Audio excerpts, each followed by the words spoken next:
Bonjour à tous, ce matin direction l'Angleterre où Huddersfield fait la une après avoir obtenu sa place en Premier League au terme d'un match dramatique.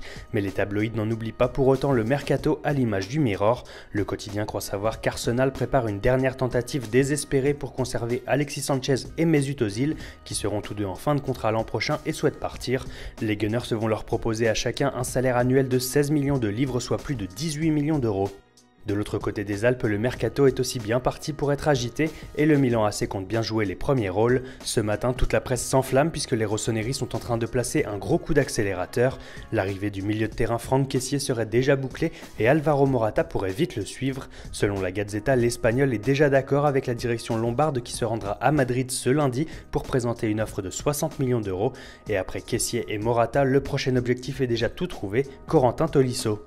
Un temps annoncé à Milan, Aubameyang lui ne viendra pas.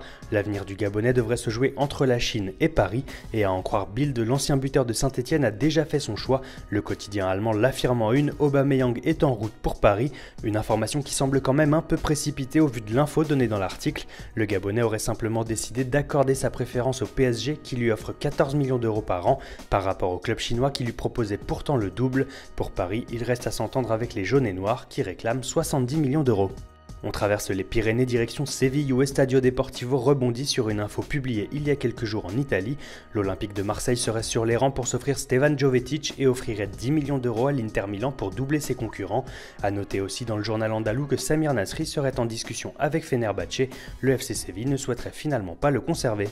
À la une de AS, on retrouve de nouveau Kylian Mbappé à côté du logo du Real Madrid. Il faut dire que le journal croit savoir que les merengues ont trouvé la solution pour financer le très cher transfert du prodige de Monaco. Le Real compte en effet sur une victoire en finale de Ligue des Champions ce samedi pour utiliser les 80 millions d'euros réservés aux vainqueurs sur le financement de ce transfert. Une chose est sûre, ce dossier n'a pas fini d'émoustiller la presse espagnole.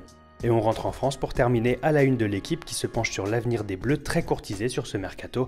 Et le constat est clair, le principal danger viendra d'Angleterre. Benjamin Mendy, Djibril Sidibé et surtout Antoine Griezmann font partie des internationaux français très suivis par les cadors de Premier League.